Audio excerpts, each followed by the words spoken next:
Assalamu alaikum wa rahmatullahi wa barakatuhu. Welcome to another episode of Beef, Bacon, and Eggs on Islam for Europeans. I am joined by my good friend, longtime friend, especially when in the early days of Islam for Europeans, brother Mahin.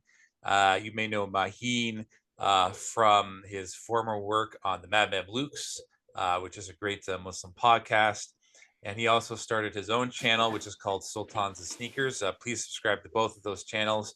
But yeah, I'm here to interview him today. How are you doing, brother Mahin? Assalamu alaikum. Walaikum salam, warahmatullahi wabarakatuh. What's going on?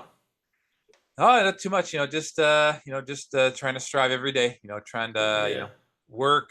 Life, and on top of that, trying to grow the channel and everything. So you know how it is. yeah. You're the first in a long line of events for my today. My Memorial Day weekend on a Saturday. So, Oh man. lot going on. Like I told you. So not going back to sleep after this. After Well, Fajr, it's all good though. oh man, what a way to start the weekend. Yeah. So just many of our viewers, they know you from the Mad Mamluks and also Sultans and Sneakers. But tell us a little bit about your story, Mahin, and how you got into like the social media world. Especially when it comes to Muslim representation. Interesting. Yeah. So for sure. Um, I'll go back to so I've always been active in like I would say MSA. I was the MSA president at the Ohio State University back in 2005. It's a large state university, right? So there's a pretty large Muslim demographic. And at the same time, I was pretty active with Al Maghrib Institute. So that's when I started developing my relationship with a lot of like the speakers on the circuit, right? And that was kind of my involvement at the time. And then I moved to Chicago in 2008. Got a full time job. Whatever. And so you're out of your student bubble. I never really got involved in anything deep. I was still doing Al Maghrib as volunteering because I volunteered for Al Maghrib for the time frame of 2004 to 2016, right? But again, not on social media, none of that stuff yet. And then around 2013, I think it was around 2014 or 15, I was involved in an organization called Malroof. They're like a social I mean, they do street cleanups and things of that sort, like really grassroots kind of work. A friend of mine was running the original chapter in Milwaukee, and they wanted to do some outreach in Chicago, but I was kind of like dabbling that a little bit. I was kind of like it was on and off. So I go to Hajj in 2015 September, and I remember one of the du'as I made was, you know, looking for some way to do something uh to use my spare time, if that makes sense, something that along those lines. So then lo and behold, in January of 2016 is when the Mad Mamluks started. And now I never knew any of the guys. I mean I knew who they were. I remember seeing Sheikh Amr like speak at my friend's walima like back in 2009, right? And then I knew Sim because he was the walima I was at. My friend that was at Sim's like Sim's older brother, right? So I knew Sim by proxy. I'd see him around from time to time, but we never really like got to chat, if that made sense. So at the time though, in January 2016, after Hajj, if you go to Hajj, you come back with all this motivation and zeal and stuff, and so I enrolled in an Arabic course through Fawaki. They're an institution out here in the United States. I do on site and online, but at the time it was on site. And one of the students in my class was at the time Sim's wife. And she comes one day and she's like, "Hey, my husband, well now ex-wife, but like he's remarried, alhamdulillah, and everything. But like she comes and basically says, "Hey, my husband and Sheikh Amr Saeed, they started this podcast. If you guys could subscribe to it, etc." Right?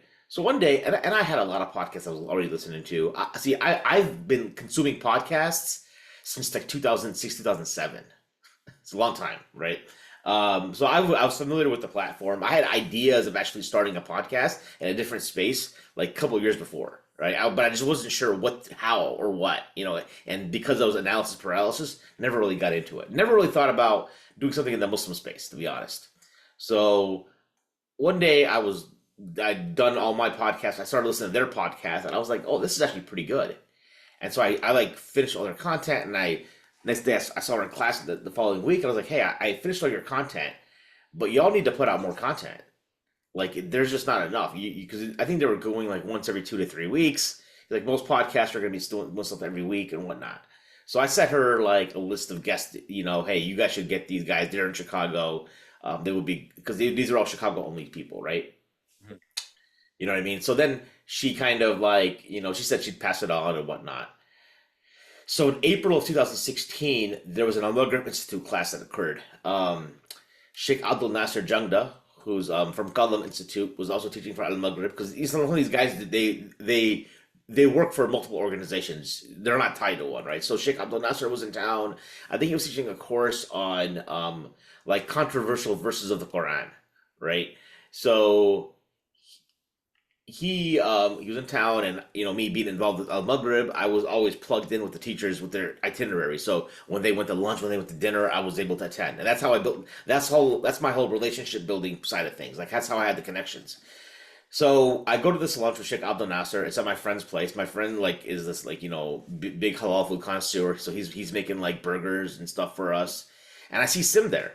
And so I see him. I'm like, "Yo, salam alaikum. I've been listening to your show. Really enjoy it." So me and him just start talking Mhm. and then just vibing real right at this table. Even though like I've known him before, he knows who I am, right? It's not like we're not strangers. But I told him like, yeah, I've been listening to the show, and then he was there because he wanted to meet Sheikh Abdul Nasser, because he was looking for his first big time guest. Because remember, early on, these are just local Chicago dudes they know, and they're doing it in Sim's old basement, right? Mhm. Audio only content.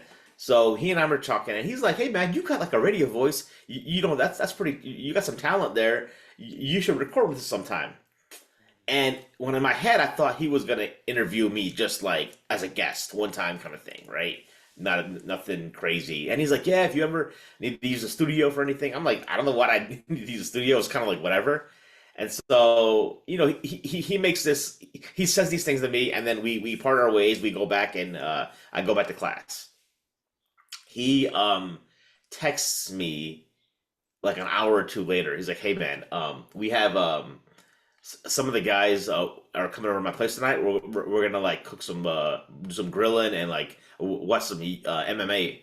Um, if you're available, I'd like you to come by, right?" So he invites me over. That's when I meet Sheikh, and Sheikh Amr like meets me. He's like, "Oh, this is the guy." And I'm like, what guy are you talking about? Like, So I guess Simmons said, "Oh, there's a guy I'm bringing in because I guess he must have told him something, right?" And I meet, oh, I had also met Mort there, but I met Mort like years before. We chilled on Eid like in 2010 or 2009, right? Wow. Because I was friends with so I knew Mort because I knew his older brother. His older brother's one of the first Chicago guys I met when I moved to Chicago, even before I moved to Chicago, Mhm. right? He was an Al-Maghrib regular, and he used to run the institute that I used to study at when I first moved to Chicago on Saturday mornings. So I knew Mort like by proxy. I knew Sim by proxy. I know Sheikh Amr by proxy. And crazy about Sheikh Amr is like I stayed at his parents' house when I didn't even live in Chicago. Back in like 2005, I came from Muhammad Sharif Al Maghrib class, Ah, and I crashed at his parents' place. So there's a lot of like long term like behind the scenes kind of things. And so Sheikh Amr, and I introduced my like, yeah, I know your bro. I knew his brother. So he's kind of like, okay. So I'm getting to know these guys a little bit. And then we're watching, and I thought we are gonna talk about podcasting or something because I kind of thought that was the intent. And all these random other dudes show up too, like not part of them. Like there's like Mad hmm. Mamluks. We have like these guys. You gotta understand is like they have a very tight inner circle. They don't have a huge network of friends in Chicago. We have a lot of acquaintances, but these guys like Sim and Sheikh Amr and Mort, there's like a really tight group of guys. Mhm. So there's like maybe a handful of dudes that showed up to watch this fight. And I'm there to like 2 in the morning. I'm like, I gotta go. I got like Arabic class in the morning. I didn't do my homework, so Hmm. his wife knew I was there. So the next day, she's like, "Hey, what time you gotta leave and stuff?" Because she was knocked out at that point. But I'm kind of like, "Yeah, we were supposed to talk about it." So then Sim texted me, I think Sunday night or Monday or something, or what it was. He's like, "Hey man, can you after work on Monday, can you swing by again? I want to do a recording with you." Like, and I'm like, "Okay." So I'm like, yeah, no problem. So then Monday I show up, and that's when he leaves out to me. That's when he kind of tells me the plan. He's like, listen, I brought you over Saturday night. not to talk about podcasting, but to see if there was chemistry between you and the other guys, right? Because that's got to be number one. We're all like friends from like childhood, Mhm. and I'm bringing out an outsider kind of guy, and I have to see that there's a that y'all vibe, right? Yeah. Because if you didn't, then it wouldn't be a good fit. You know what I'm saying? Because there's personality clashes, or someone just like astaghfirullah, this is haram, everything's haram, this is haram, this is haram. And obviously, I was pretty chill. Like I'm I used to get credit for saying some of the raunchiest stuff on the podcast.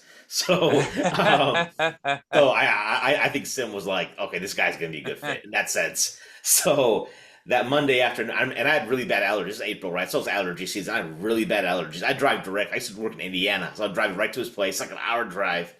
And I'm like, he's telling me this pitch. He's like, listen, I got a co-host, an anchor already, but he started a full-time job. He's a little busy. He's not always available. I need someone that can also like step in and be an anchor, right? I'm not trying to replace him, but I need someone who can be available, right? And I'm thinking you could maybe do that.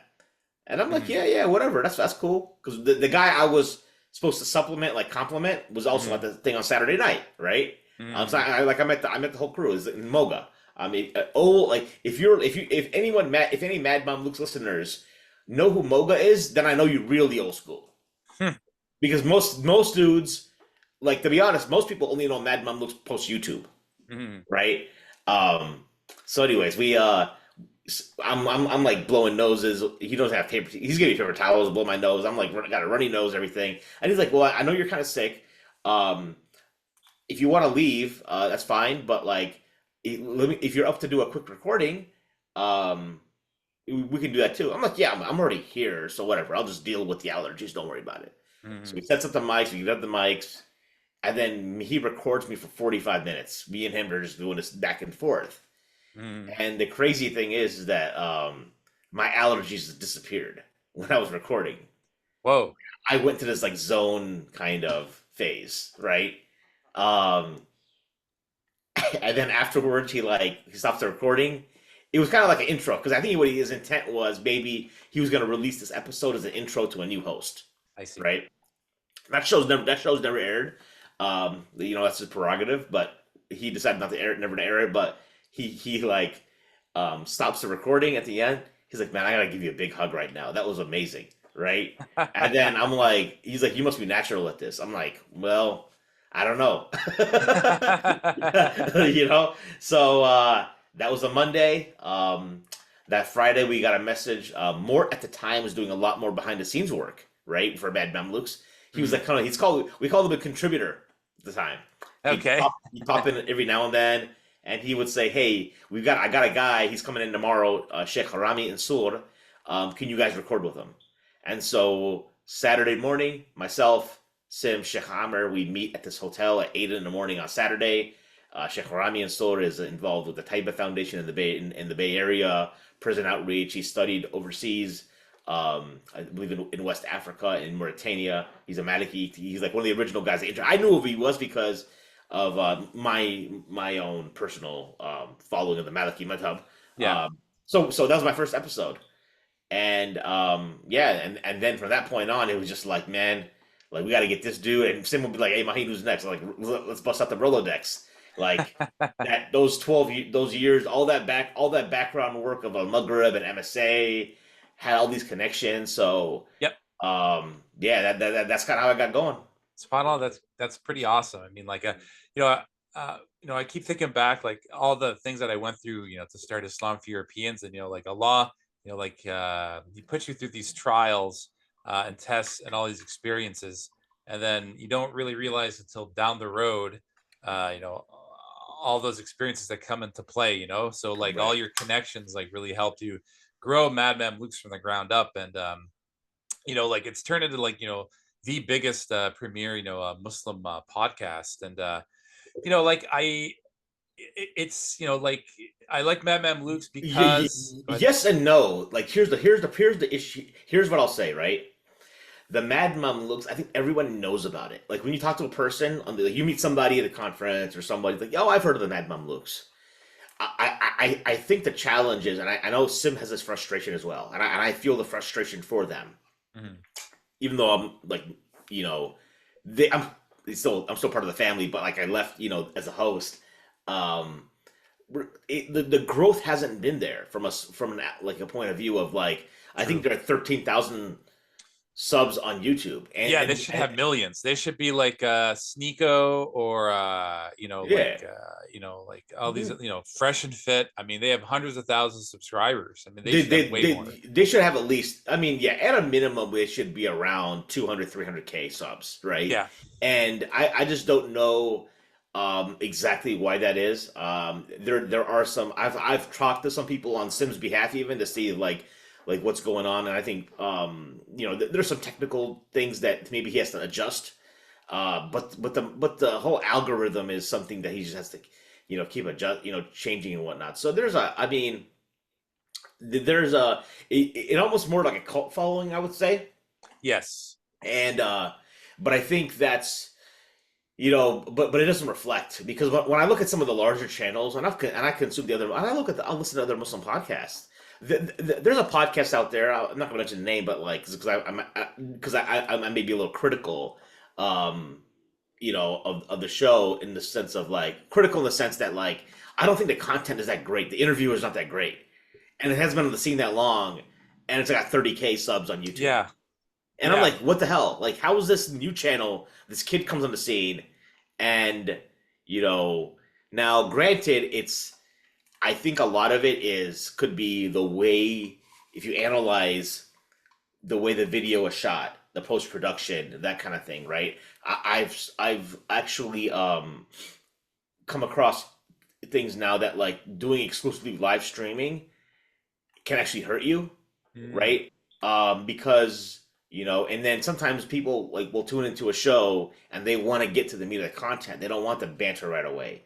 So Mm. there's all these extra things, and the problem is that like there's no like external team behind the Mad Mamluks. It's just Sim Shahammer and Mort. Maybe there's a couple of guys volunteer here and there, but everyone's got a full time job. It's the same challenge I have, is like the bandwidth Yeah. um, of doing it. So so I think I think that we have to caveat when we say the Mad Mamluks is. I think at one point we used to say, when we used to go approach a guest, we were probably the most downloaded Muslim podcast in the world around 2016, 2017. But since then, like everything's just yeah, like the market has gotten just so much more competitive. Right. And the other issue is, and this is, I don't think the fault of the Mad Mamluks is, like many people in the Muslim community are just simply not practicing Muslims, and they don't, subscribe to like traditional Islam. They're more like liberal, and I know that, I don't. I mean, if you look at other podcasts, they kind of reach out to different like spheres, and different like venues, and different like communities that have differing opinions. I know Mamluks did that a few times. I know they interviewed Hind Meki. Mhm. I know they interviewed Ed Dutton. So these are totally different, like I guess like realms. Mhm. Whether they're Muslim or non-Muslim, Or that draw Hotep Jesus. Hotep Jesus, which is drawn like kind of like a Yeah. different audience. Mhm. So I don't know if that has something to do with it. I don't know. It's it's maybe it has something to do with the algorithm as well.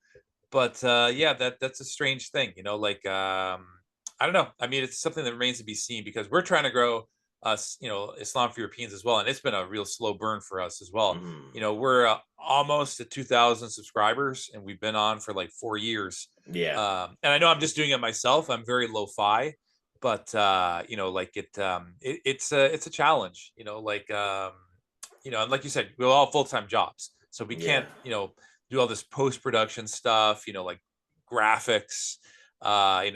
People have short attention spans too. So Yeah.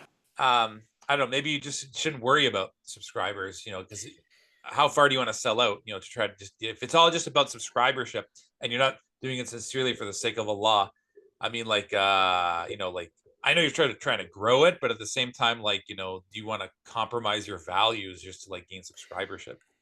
Well, Um, I don't think it's I don't think you have to compromise your values to grow the subscribership. I mean, look at Paul's channel, Blogging Theology. mhm. What is he at? 300K.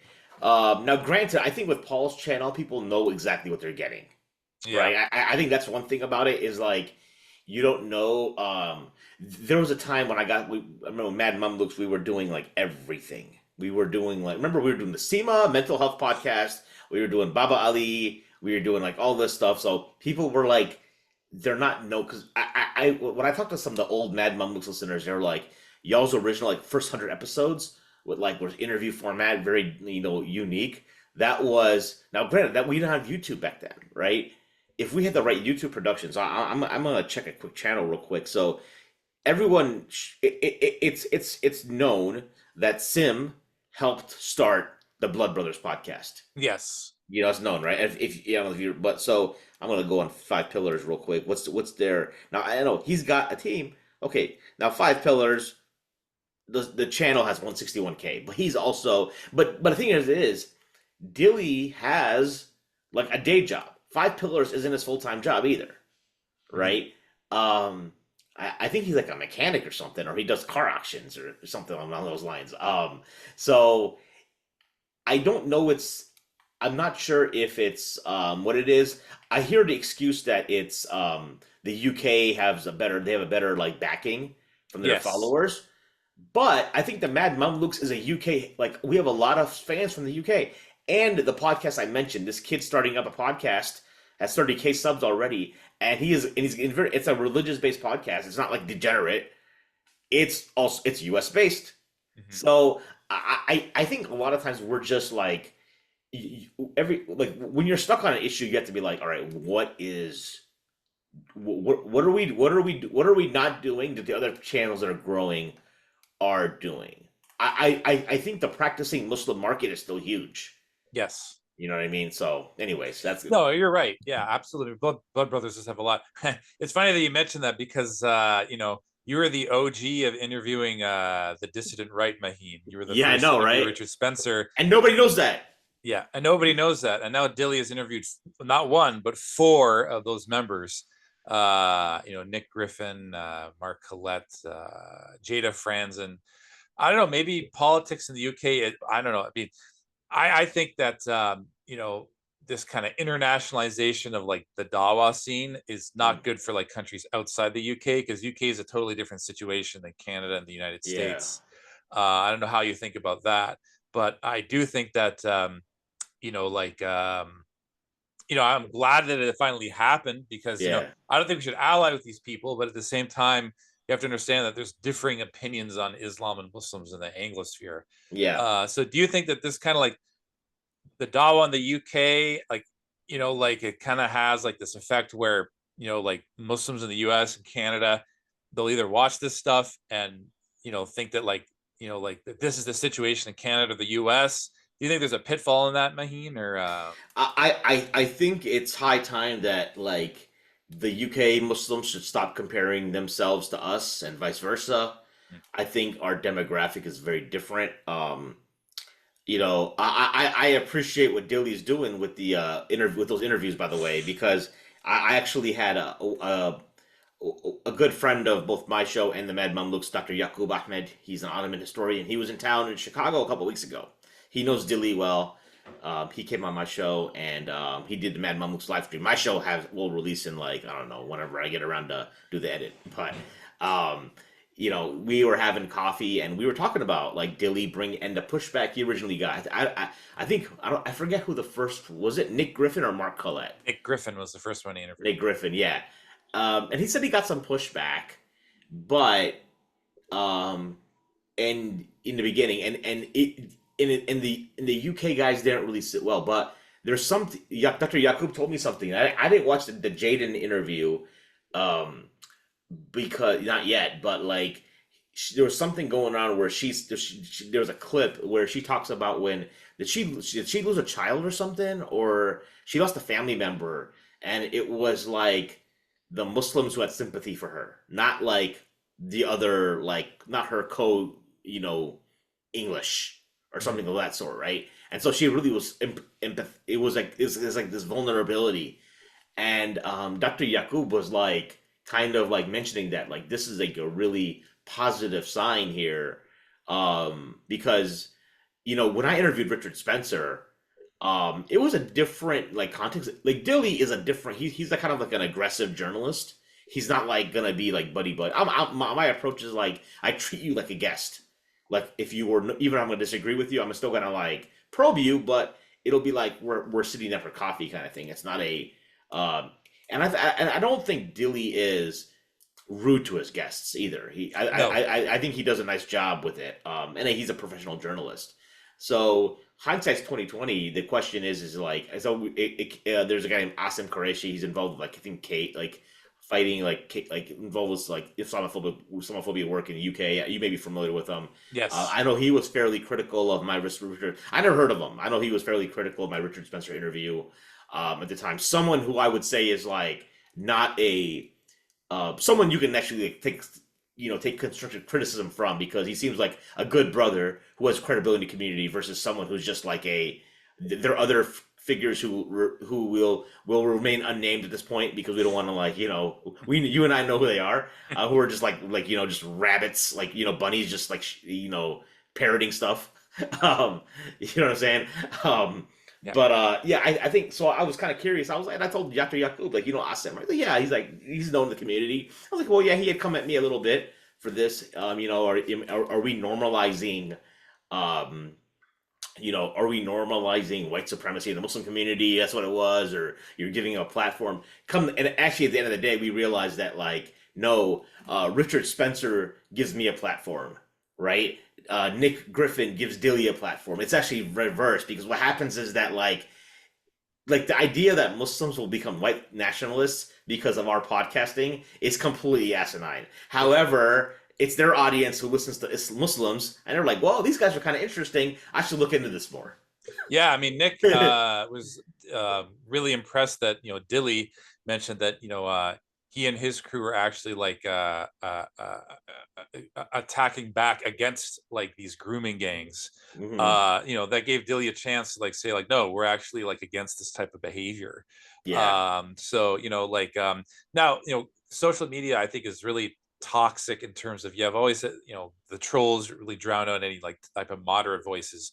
But I do think that the Venn diagram of Europeans and Muslims who have more of an affinity towards one another is getting bigger and closer. yeah, But it's always unfortunately going to be drowned out by the extremes. And then you have the other side of the spectrum where you have many Muslims on like the liberal left, and it's even tougher to interview these people, even though they're our fellow Muslims. Like I always keep the door open and say, you know what, I'm willing to sit down and have an interview with any Muslim who considers themselves left on the spectrum, to come to some agreement on some terms. But I've had some difficulty with that. I know we're not going to name names. You have interviewed someone like that before. yeah, yeah. Uh, but I don't know, And like, some of those folks, well, after I interviewed Spencer, they were like, "I need you to pull my interview now." yeah, And I was like, okay, fair enough. It's not that crossed my mind. I was like, man, screw it. I'm going to put your interview back up. But then my wife's like, no, that wouldn't be nice. right. Yeah, I know. I think it's just too much of an open wound for these people, and it's very tough for them because you have to realize that Oh, but wait a second. But here's my thing. In America, okay, we're in America, Canada. Open wound on what? Like, what happened to us? yeah, you're right. I mean, like like what the hell happened? Like, this, yeah, seriously. yeah. The establishment right, the establishment media approved right, like they don't interact with normal everyday white people, Yeah. nor the dissident right. So they think that like every white person thinks like Jordan Peterson or Ben Shapiro. It's really odd. Like like they don't even look at like polling. And it's frustrating. Like, and I know that many people in the Muslim community don't think this way. Yeah. But if you go on social media, it appears the opposite. I think it's because people who are more like rational minded, they don't bother getting into these like social media disputes. Yeah. Right, So exactly. There was a yeah, like let's break this down real quick. So a lot of these folks like maybe like okay, so let's walk through some examples of like maybe some legit Islamophobia in the United States, right? So post 9/11, I live in a community called like Bridge, generally called Little Palestine. Okay, that's what it's because it's very Palestinian, right? So a lot of surveillance after 9/11 going on, right? if you're living in the community right after 9/11, you're Palestinian, I could see that maybe you have some kind of like agitation, right? Yeah. Um, maybe you had a family member who was affected by the Donald Trump Muslim ban, right? Those Yeah. kind of things, right? But honestly, the vast majority of folks I've seen, like South Asian immigrant, their parents are wealthy, like like how are you a victim? Seriously, like what happened? Like, or you'll hear something about, oh, I heard about a story about a sister had her hijab pulled off, etc., etc., blah blah blah blah blah, and then like, so I don't wear hijab anymore because I'm fearful. Okay, so there's like all this stuff. Like there's my wife grew up in Mississippi, like the deep South, right? And she always says she never felt unsafe. Mm. It's just like you, but again, she's not on Twitter. She's not on social media, like posting about it, right? Um, you know what I'm saying? So I think there's just like, I don't know. I think it's way overblown. I mean, there are very specific scenarios where people could have been affected, and we could be sympathetic to it. But I think the people who are actually online, I question what actually happened to you, or are you just like, again, a mouthpiece? Are you just amplifying stuff you're saying? Like I was listening to Dr. Shadi the other day. He's talking about Habib Omar, from Yemen, and how when he was a child, they were living under the communists, and they were persecuted for just saying, like, just doing basic like rituals, right, Wow. in Yemen. And so he's like, man, and he was like, listen, that's actual real like problems. The communists, it's not even dealing with like liberals or atheists here in America, because they still will kind of let you coexist to an extent. Those folks will just throw you in jail. They'll do all kinds of stuff. Communists are crazy. Yeah. So, um, yeah, I think that, like, to me it's just and I think maybe the UK, with some of the stuff they had going on with like that school, I forgot what it was called. That school case where they were like infiltrate. They had this all Muslim school. They just like, Yeah, it was infiltrated. Yeah. yeah, all that stuff. I mean, there's a lot more of that happening in the UK. I would say at a very deeper society level. Here, it's like, yeah, we had informants, we had post 9/11, that kind of thing. But um, I as a grand scheme of things, I just don't know that it was as, and I'm old enough to remember, like, I was in college when 9/11 happened. So Yeah. it's there isn't this, that's just my point of view. And my parents were not rich. It's not like I'm isolated in some suburb. I was an MSA president and all that stuff. So that's Mhm. just me. That's just my take on things. Okay. No, it's a good point, Mahin. Like I wanted to get your perspective on that. Um, let's shift gears a little bit. Like your origins are from Bangladesh, correct, Yep. Mahin? Yep. Yep. So I really love Bengali culture. I know I just find that like Bengalis are just they're from South Asia. They're like in the same region as India and Pakistan. But I don't know, they just seem very chill. Like it just seems kind of like more of like a beach vibe. They just seem just a bit more chill than Pakistanis. I'm not to bash Pakistanis or anything. I don't know. Like they I feel that like you know what we're trying to do at Islam for Europeans is to say that all cultures are beautiful, and when you have Islam, you want the best representation of your culture. So like I know that United States has always been seen as like a melting pot, but Canada, we try to pride ourselves more on being like a cultural mosaic. So do you like in the United States, like are there like Bengali sub communities? They got their own restaurants, and is it kind of, do you feel that there's a sense that you have your own identity and culture as a Bengali American? Or Yeah, I would say so. I think that, like, it's funny because the other day I usually call my parents. I usually will like try to call my parents to FaceTime my kids on the weekends, like on Saturday or Sunday. So last Sunday the girls were FaceTiming and they don't pick up. So I called my mom on like Monday night or Tuesday night, and I was like, "Hey, what's going on? Like, where were y'all Sunday?" And they're like, "Yeah, we were at this event. It's called BACO, Bangladesh Association of Central Ohio. cool. They have a, so there's all this stuff growing up as a kid that, remember, we used to go to, like our parents would bring us to, and it was fun. I mean, I don't know that culturally, you know I was ever like the appeal of the dancing. I think the girls liked it more, to be honest. The girls I grew up with. Um, but yeah, definitely there's strong like Bengali communities in. I mean, my West Bangladeshi, right? Mm. Like, how does a Bangladeshi guy from Ohio meet a Bangladeshi girl from Mississippi? I Hmm. mean, because there's a strong Bangladeshi network Yeah. Yes. nationally, right? Yeah. It's like my dad knew her dad's best friend. Yeah. So, it's and who was living in Utah. Mhm. So yeah, you know what I'm saying. So I think there's like a lot of we're connected in that way. And I think a lot of it is because a lot our Bangladeshis I think came from overseas. A lot of like we're more predominantly academics. Like our parents came for like graduate school work, Mm. and so that's a different vibe. And so you'll find a lot more Bangladeshis like settling in these small cities, like my Western Mississippi I mentioned. I mean, you'll have Bangladeshis like who are like grad students in like places like Kansas, um, Alabama, Missouri, Iowa, etc. And then but they'll be connected. Tennessee, etc. Whatever. Every state you'll find them, but then they're still connected through like to like larger Bangladeshi organizations, like in nearby cities. So I've never come across Bangladeshis who are like isolators, like they have no idea. I don't know any Bengalis. You know what I'm saying?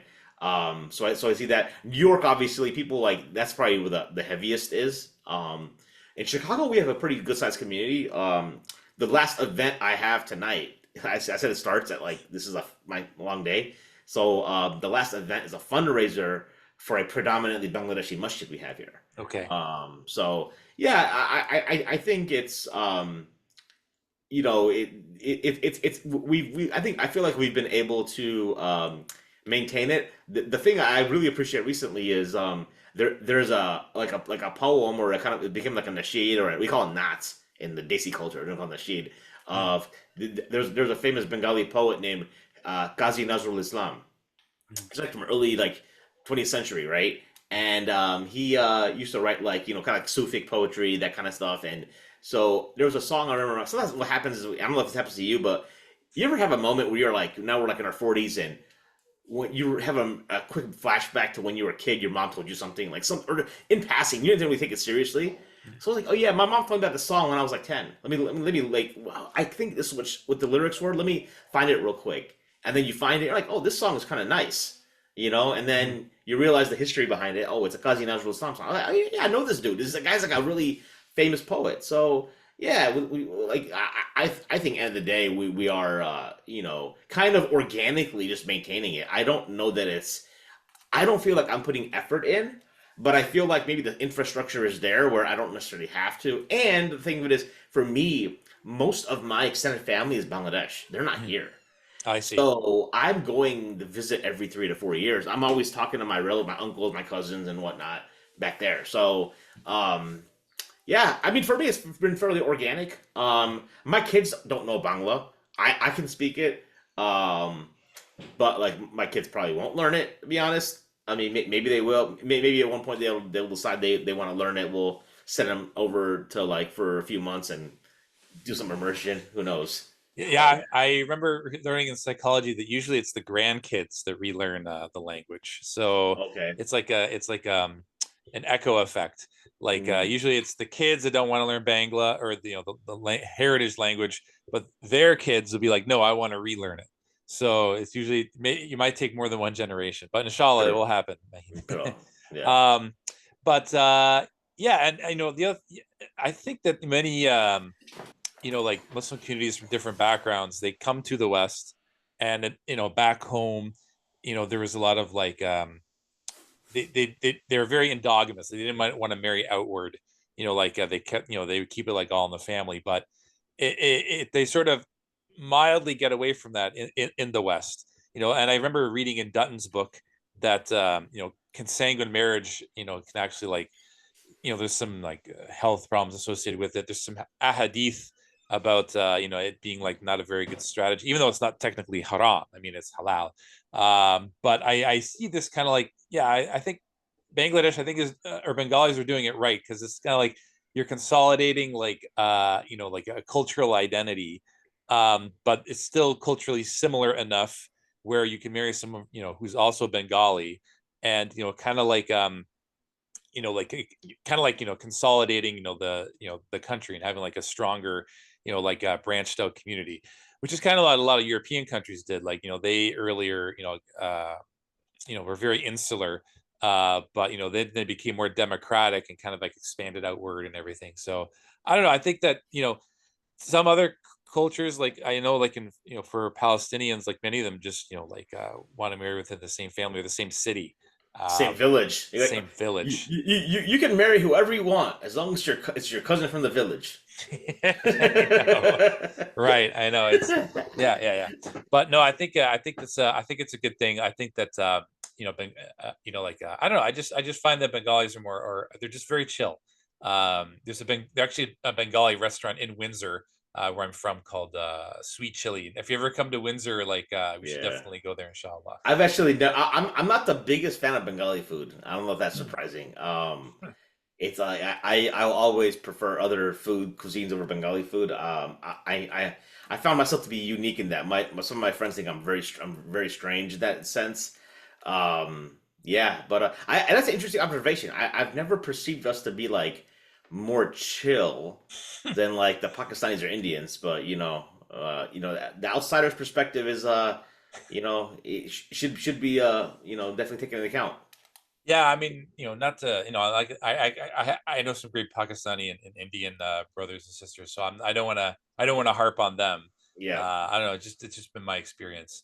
Um, so other things, like how's Sultans and Sneakers going, Mahin? Like, tell us about how you wanted to get like what was the motivation behind that? Like how you wanted to make it different from Mad Mamluks. Sure. So when we went to YouTube, I think it's kind of like because before YouTube we were doing everything on audio, right? So it took Sim a while to like want to do YouTube because he was like, all right, the editing's gonna be much harder if we do live streaming, if we really because he was very risk averse like early on, but I think at some point he just kind of got over it. But what's happening for me is like I was doing the shows for Mad Mamluks, but I was like, there's other guests that I think I want to get. I was like, so I recommended to him like, hey, why don't we do some keep pumping out like separate audio content just to like because a lot of people still listen to audio on the platform. He's like, no, we need to keep doing video because I was like, 'cause we had a like Mort had bought like a Zoom H6 recorder for one of our ISNA conventions that we used to go to, and I think he lost it. Like he had moved and stuff. Nobody knows where it's at. So I just kept harping on this, like, because the thing is, I was already like still doing my thing where I'm naturally just networking. I'll be at some event and I'll meet somebody, and I'm like I could literally do this interview in this like hotel lobby like right now.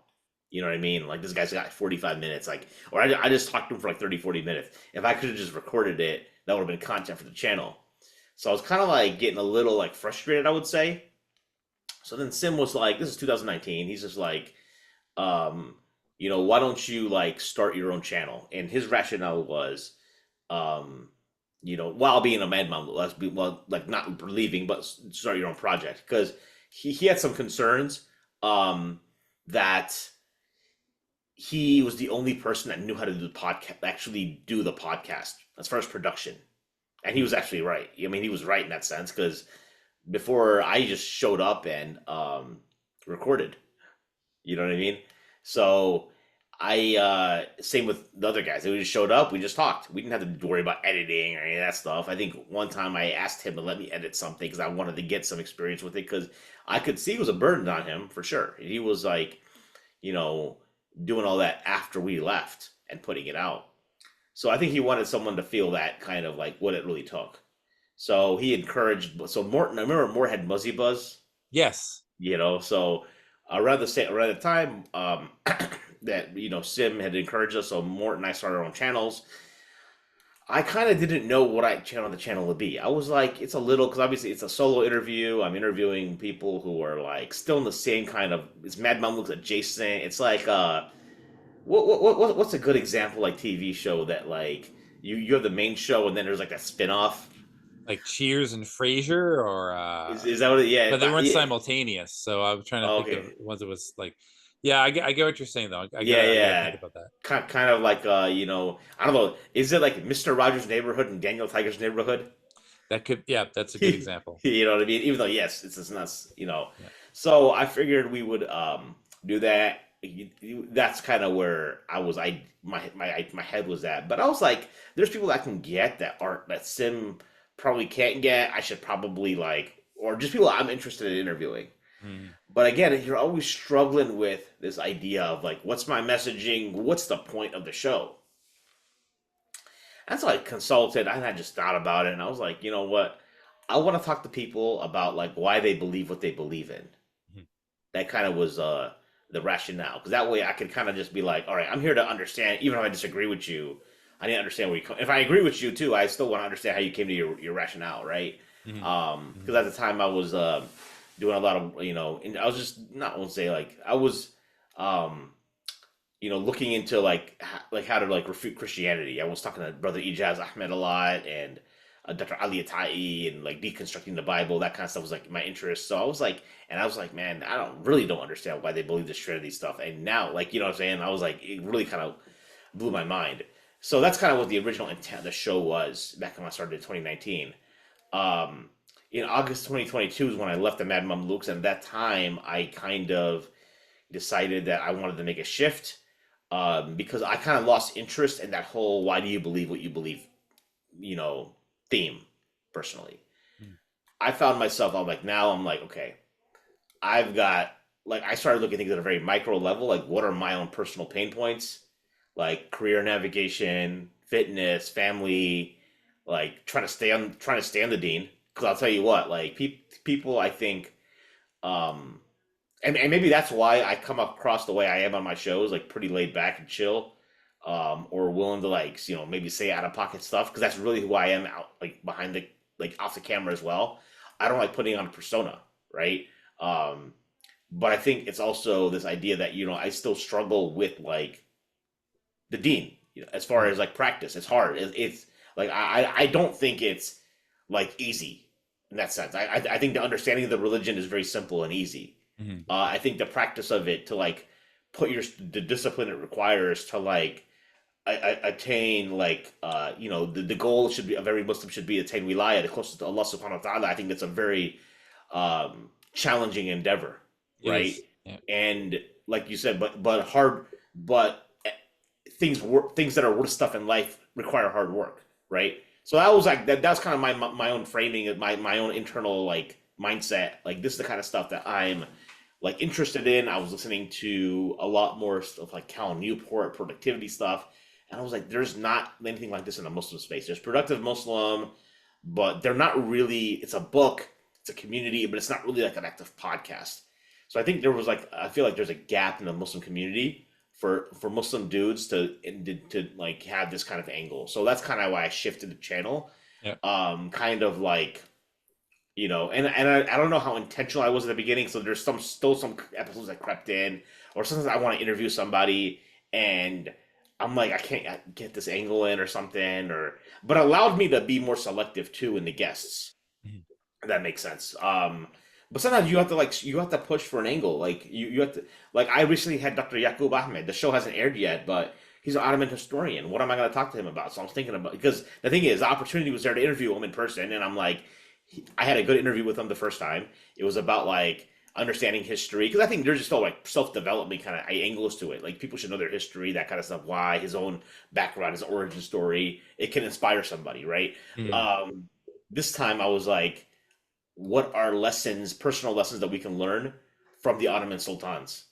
Um, that we can like, what were things that we can think about today and how they had certain practices at a micro level that we can like kind of implement. So I think that was the angle I was trying to go with Dr. Yaqub. So that's the angle I shoot for now with a lot. Like, what is the practical benefit that someone can apply from the episode? And the whole episode doesn't have to be like that, but it should be a good chunk of it. Another recent one is like, what have I been thinking about a lot? Rob, are your parents still alive? Yes. Yeah. Okay, so I don't know if you think about it a lot. My parents are alive. I alluded to them earlier, right? But one thing I do think about a lot is they get older. Like I have friends that are losing their parents, right? You see it, and I know that inevitability is there. But the thing is, like, and I was wondering, like, how am I going to deal with that when it Yeah, that's tough. happens, right? Yeah. Um, And so I recently was like thinking about this, like, and I'm sure I'm not the only one. So I reached out to Saad Taslim. He instructor for Al Maghrib. He lost both parents within 33 days of each other back in the fall. So I interviewed him about how he processed that, because I think that's something that's like very relevant to what people are going through and for us. Hmm. So I'll usually think of an issue or a problem. Sometimes I'll be like, okay, who can do this? Like, what's the challenge? Or I'll listen to another podcast. Like, so in the Muslim men's like productive space or masculinity space, there's a few shows out there. I'll listen to their shows and I'll listen and I'll be like, yeah, they'll touch on a topic and then they'll like kind of talk about it. I'm like, all right, that needs to be its own podcast. Hmm. And then I'm like, okay, now I gotta find out who can actually speak to that. You know what I'm saying? Hmm. Wow, yeah, no, that's important things that that's great that you want to delve deep into these very sensitive topics, Mahin. So I think it's a good angle to go at. Have you ever thought, you hosted the debate between me and Omar Lee? Have you ever thought about being like kind of like a Muslim version of modern day debate? I mean, I that might like you might get some like slugfest, but I think it might be productive. I don't know. Is that something that might interest you or? I don't think I'm a good moderator, to be honest. In that sense, I had to. Your debate was because both of you guys were actually kind of cordial with each other. I would say, I have to debate with Ijaz and some Pentecostal dude and some Islamophobe, and that was a Oh my train gosh. wreck. You remember that? No, you need two Muslims who converge on certain points, or even, Muslim and non-Muslim who Yeah, converge on certain things, but then differ in others. So, I mean, if you have people who are totally oppositional, that just becomes a slugfest. But if yeah. you have people who you can bring someone on who's a Muslim who thinks that doesn't have such a great opinion of the Ottoman Empire, or thinks that there were some good things, but also some things that were totally against the Sunnah, and Hmm. have a conversation or a debate or just slash discussion with the guy who's pro Ottoman history. Yeah. That might be like something you might want to look into. I mean, I'm still trying to have a discussion with Abdullah Al Andalusi. He thinks that Islam for Europeans isn't the way to go, but we still respect one another. So I don't know if you can arrange something like that, but I think with the amount of people that you have, I think it might be a good idea. I mean, Hmm. like just put it out there. Say, hey, like I want to host a debate, with two Muslims who have a lot of respect for one another, but still differ on certain opinions. And who knows, you might get like a Yeah. good conversation. It's a good idea and not a bad idea. I think I'll have to find a topic that would like interest. Yeah, Right. yeah, yeah. Whoa, okay, okay. 7:32, Mahin here, 6:32 your time. Yeah, how much time do you have left, Mahin? Do you have to go or I'm good for a little bit. You have anything else you wanna ask? let's see here. I'm just trying to think. I mean, just to talk about, because it's been a while since I've been on your channel. We've had some Yeah. like interesting developments, and we've kind of like matured in like our approach at Islam for Europeans. I mean, you know, I think one of the ways that we matured is that we're trying to look at like the kind of like the deeper reasons why these schisms exist between like Islam and the West. Hmm. Um, but I'm in Canada. Like the conversation might be a little bit different, compared to the United States. Do you see, like, I know that there was like the recent unification of Dearborn Muslims and the white community in Dearborn, who are rallying against certain school agendas. So you're in what state are you in right now, Mahin? I'm in Chicago. You're in Chicago still. Okay. Yeah. Do you see that occurring in Chicago, or do you think that it's still like people just kind of live in their own realms? Is there like still divide between the Muslim community in Chicago and the Anglosphere? Is it better than Europe slash UK? I mean, what's the vibe there like, or is it just very little interaction to begin with? I think in the communities, because we have a big community here, right? Yeah. So I think there's interaction. I don't find there's animosity or anything of that sort. So Mm. the issues that we hear about the UK, I don't think it's there. I was talking to somebody. I was actually talking to there's an Indian guy who's like Hindu in one of my WhatsApp chats, and we were talking about like because I'm in this really interesting WhatsApp chat with like a lot of different people, like, and this guy. lives in like Naperville, which is like a rich suburb, and he's got twin girls in their high school. He's concerned about the whole trans agenda, and I shared with him like some of the stuff from not from Michigan but from Maryland, like the what stuff that Ismail Royer and Raif and these guys were working on. Um, Montgomery County, like Coalition of Virtue, out in Maryland, Mm. and he was just like really appreciative of that kind of thing, right? And I told him like, listen, for me, it's just like my girls and all they're in all Islamic schools, um, so you're kind of like cut off from that a little bit. You know what I'm saying?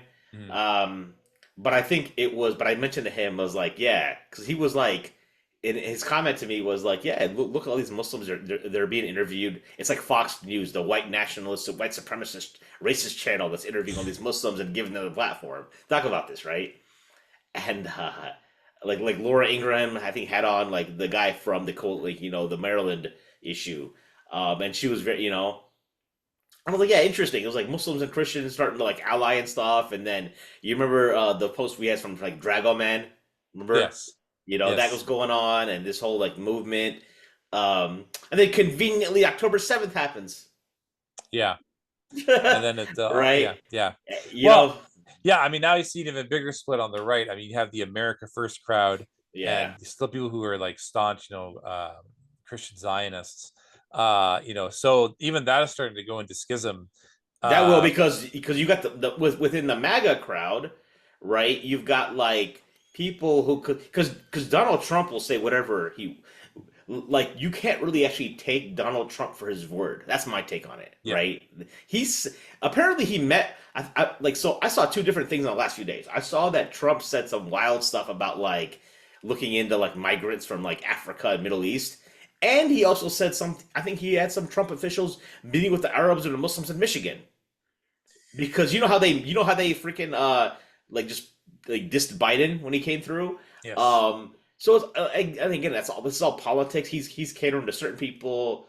Blah blah blah blah blah. He'll say whatever, right? yeah. Um, the guy I listened to recently. So yeah, obviously, but then so I think within even like the America First crowd, there's like now that split. They're like, is Trump really our guy, or at least he's better than Joe? Yeah, no, for sure. I know many people who are just jumping ship and they're going to vote libertarian.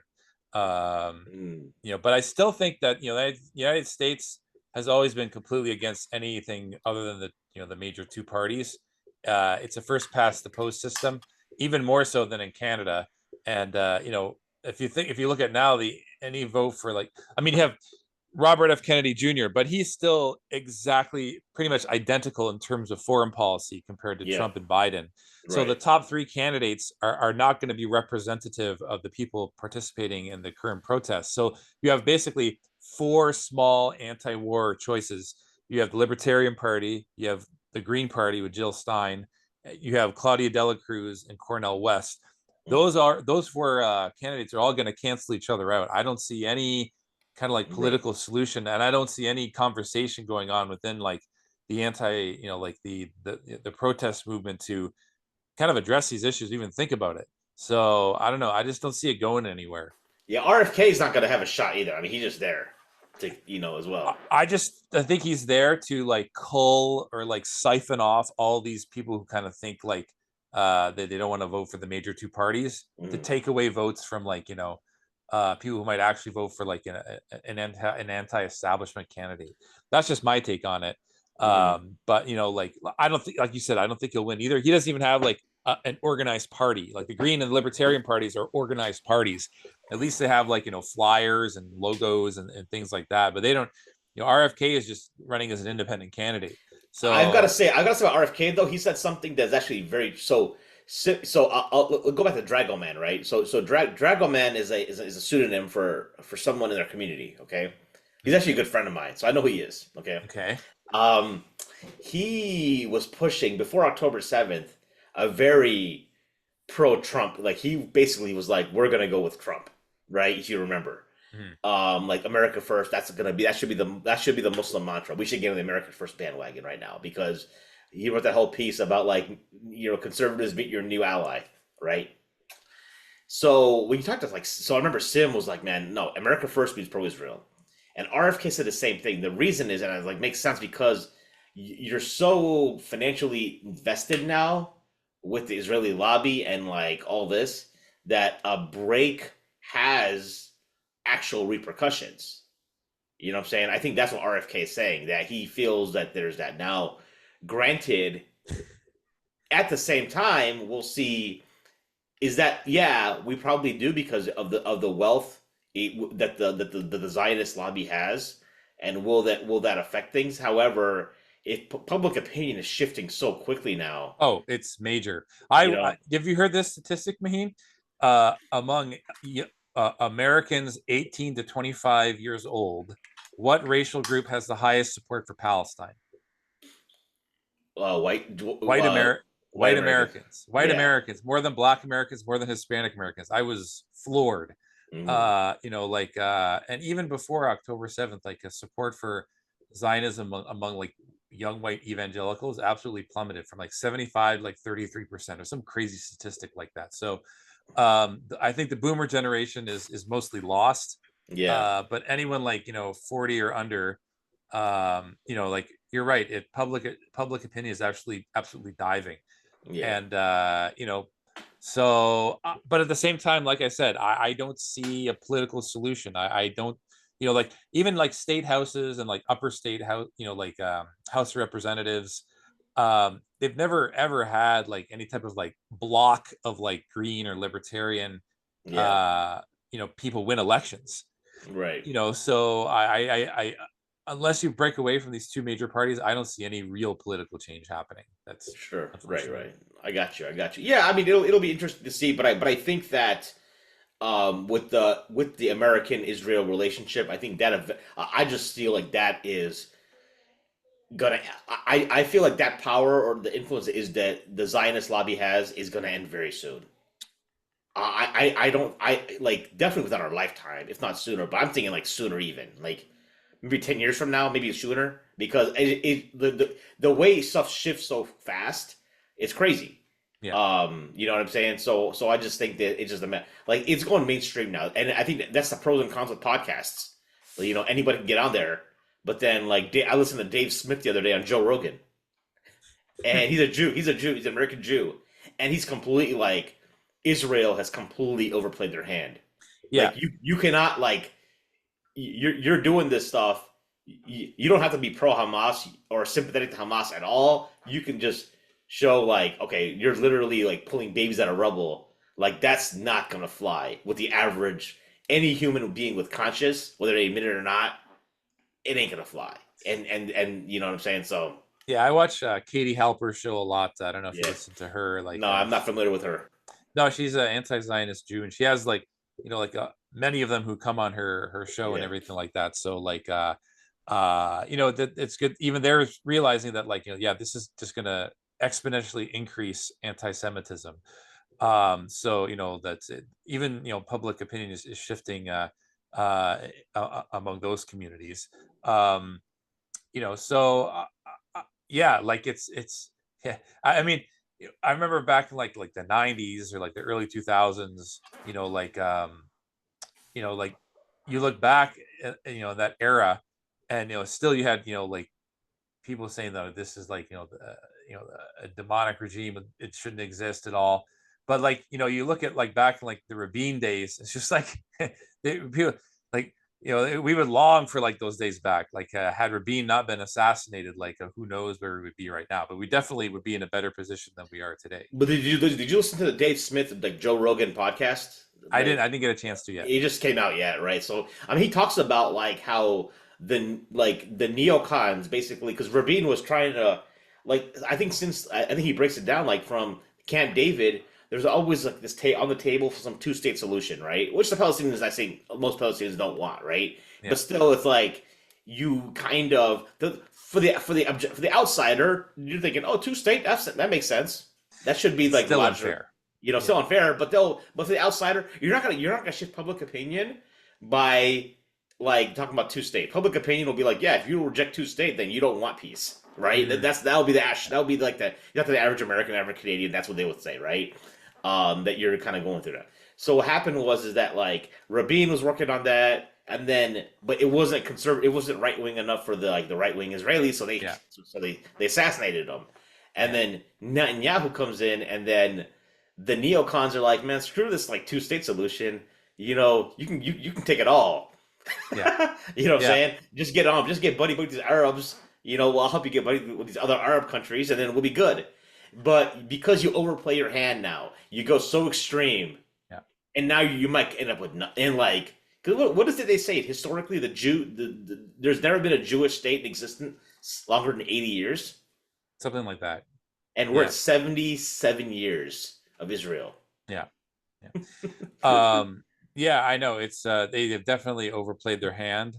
I don't talk about it that much on the channel, Yeah, but like I eventually have to. I'm like it's inevitable.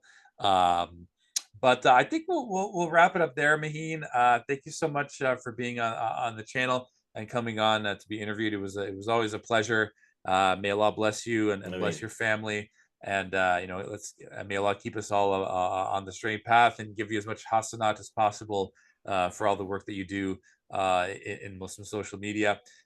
Please like, subscribe to Mahin's YouTube channel, Sultans and Sneakers, also the Mad Mamluks, and please like and subscribe to Islam for Europeans as well. Any parting words before we go, Mahin? Or no, appreciate you having me on. It was good to connect. It's been a while since I've done like any kind of like streaming. I've most of my content recently has been in person, so Mhm. that Okay. it's been a while. So I need to probably get on. I have a StreamYard subscription that I probably need to like make use of and do some live streams a little like pepper in here and there. So Mhm. yeah, it was nice catching up. Yeah, for sure. Okay, I'll stop recording now, but thank you very much, everybody. Assalamu alaikum. This is Rob from Islam for Europeans signing off.